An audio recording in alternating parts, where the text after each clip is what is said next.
Quítense de encima vuestros delitos, dice el Señor, y estrenen un corazón nuevo y un espíritu nuevo.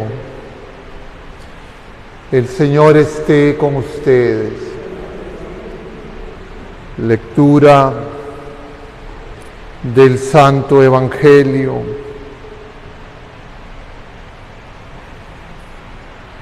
según San Mateo. En aquel tiempo Jesús habló a la gente y a sus discípulos diciendo: en la cátedra de Moisés se han sentado los escribas y los fariseos. Hagan y cumplan lo que les digan, pero no hagan lo que ellos hacen, porque ellos no hacen lo que dicen. Ellos lían fardos pesados e insoportables y se los cargan a la gente en los hombros, pero ellos no están dispuestos a mover un dedo para empujar. Todo lo que hacen es para que los vea la gente. Alargan las filacterias y ensanchan las franjas del manto.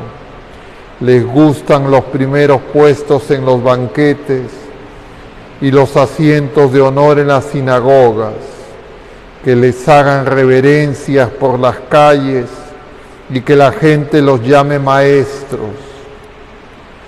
Ustedes, en cambio, no se dejen llamar maestro, porque uno solo es vuestro maestro, y todos ustedes son hermanos.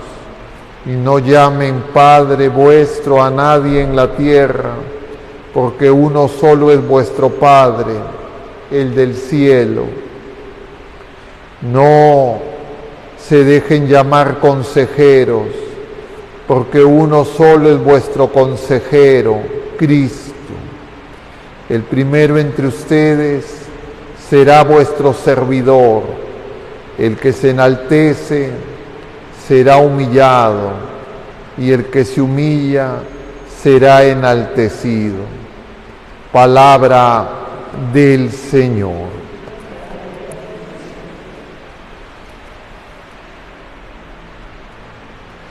Muy queridos hermanos, en este martes de la segunda semana del tiempo de Cuaresma, tenemos que enmarcar las enseñanzas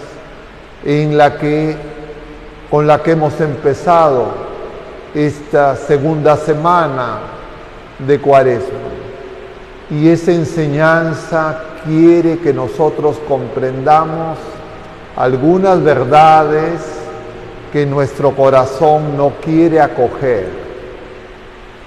Lo veíamos el domingo.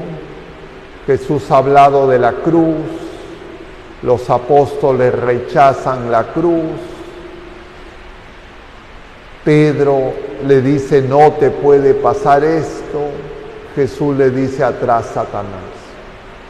Luego de eso Jesús va al Tabor, en oración se transfigura y muestra su divinidad. Y en la transfiguración se nos muestra que en realidad la verdad de nuestro ser es oculto a nuestros propios ojos y a los ojos de los demás. Solo el Señor la conoce. Y nosotros, guiados por las apariencias, por todo lo pasajero, vivimos en una lucha, en una competencia para ver quién es el más importante. Y eso es un camino que es el opuesto al del Señor. Él siendo el ser, no el mayor ser, sino el mismo acto de ser que ha creado todo. Él se ha bajado hasta hacerse criatura humana, sin dejar de ser Dios. Y Él, siendo Dios, no ha hecho alarde de su categoría de Dios. Sin embargo, nosotros buscamos y vivimos en el afán de reconocimientos humanos. Hasta que no tenga conciencia de eso, entonces no puedo seguir al Señor. Ya el pueblo de la primera alianza, estamos en el capítulo 1 de Isaías, había caído en ese engaño. Y entonces el Señor envía a Isaías y les dice: príncipes de Sodoma, pueblo de Gomorra, es decir, pecadores, porque justamente buscaban la apariencia y el reconocimiento humano. En una palabra, la vanagloria. Nos encantan las cosas y las glorias humanas. Y eso también afectó al pueblo de la primera alianza en tiempos de Jesús, representados por los fariseos y los escribas, y también nos afecta a todos nosotros, empezando por todos los que tenemos de alguna forma alguna autoridad. Y eso es muy peligroso. El mundo vive de esa manera. El mundo, al contrario, en el mundo de lo que se trata es de tener la mayor autoridad ante los hombres, el mayor poder, el mayor reconocimiento humano. Eso el mundo llama a una persona exitosa, un triunfador. No es el camino de Jesús. Y nosotros tenemos que darnos cuenta de eso. Porque inclusive las enseñanzas de Dios, inclusive anunciar el Evangelio puede contaminar ese camino y desviarnos y no darnos cuenta. Y entonces nuestra vida se hace incoherente. Unas cosas decimos y otras cosas hacemos. Las que decimos, si es que hablamos en el nombre del Señor, hablarán de algunas cosas. Pero en la práctica, una y otra vez, estaremos mundanizados. Tenemos que reconocer que tenemos esa enfermedad grave, porque si no lo reconocemos, no podremos ser curados. Y la manera de engañarnos y no reconocer eso es creer que eso es problema de otros, de otras personas. Son los demás. En humildad nadie nos gana, los campeones de la humildad, y eso es una trampa mortal. Solo el Señor es humilde. Nosotros solo podremos crecer en esa virtud en la medida en que el Señor nos purifique, en la medida en que cuando somos humillados le demos gracias al Señor, porque eso nos ayuda como una medicina amarga para que podamos ser fieles. Pero uno se da cuenta, apenas la más mínima humillación, saltamos que parecemos fieras, o no les ha pasado eso, o no han visto eso. Claro, teorizar sobre la humildad, decirle a la gente que necesita humildad, denunciar la soberbia, pero viendo la paja en el ojo ajeno y no la viga en el propio, es lo que nos sirve de trampa. Y Jesús, que viene a liberarnos, claramente nos habla de ese peligro. Y claro, sin humildad no podemos tener fe verdadera.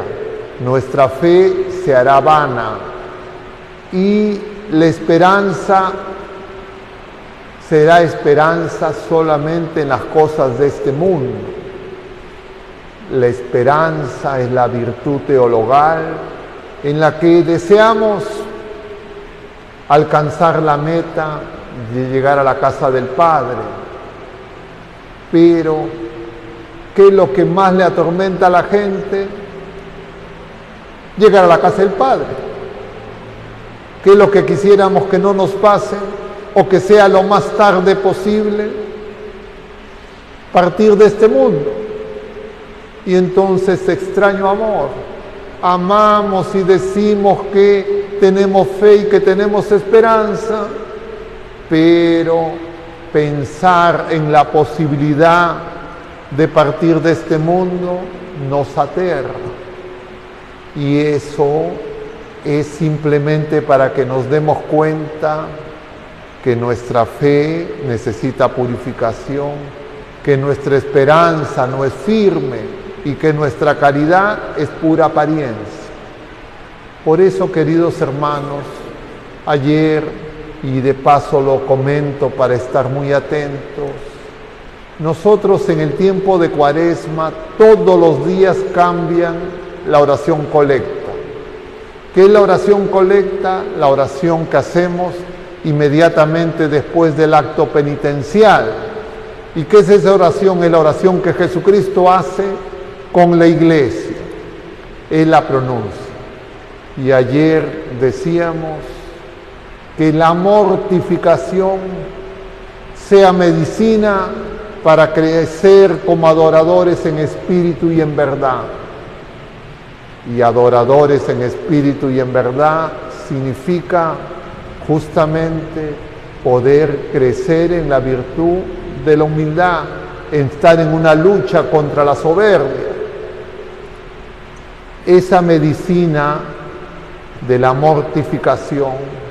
¿Y ustedes saben qué es la mortificación?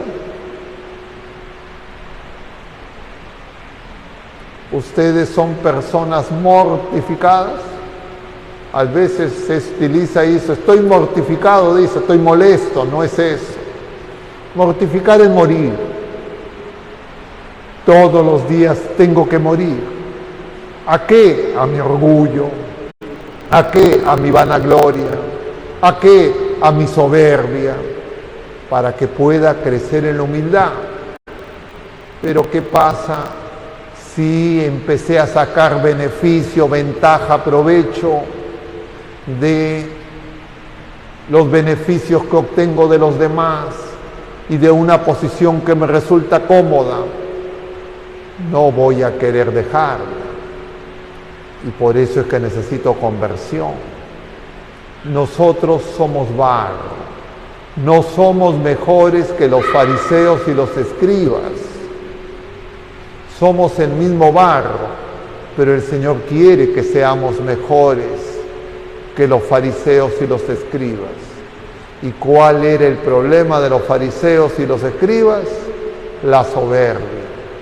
Y por eso ya se especializaron en la apariencia. Y claro, dentro de la iglesia, ¿quiénes son los que están en mayor peligro de eso? Los clérigos, como el que les habla. Porque me tengo que poner frente a la gente. Y entonces la gente te va a decir, ay, padrecito, usted cuánta fe tiene, padrecito, usted qué santo es, padrecito, si usted lo dice, así será. Y eso es peor que un veneno mortal, porque muy difícil de rechazar y nos encanta, nos gusta que nos digan eso. Y entonces, claro, uno podría decir, bueno, este es el problema del padrecito, cuidadito.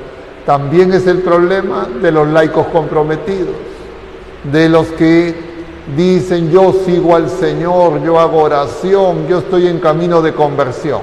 Bendito sea Dios. Pero cuidado, y el Señor nos advierte, como nos presenta este pasaje del capítulo 23 de San Mateo. ¿Por qué nos dice eso? Porque nos ama. Y porque Él sabe el peligro que tiene eso. Y por eso Jesús fue a la cruz. En la cruz, humillado, anonadado al extremo, ¿qué hicieron? Diríamos, ¿qué hizo la iglesia? Lo abandonó, empezando por el Papa Pedro. La mayoría de los apóstoles y la mayoría de los discípulos que pocos días antes habían dicho Hosana al Hijo de David, ponían sus mantos, aclamando en el Domingo de Ramos. Eso no está puesto para que nosotros digamos qué barbaridad esos judíos, qué hipócritas eran. Es para que todos los seres humanos nos demos cuenta y descubramos que tenemos esa fragilidad y que el Señor la tiene que curar.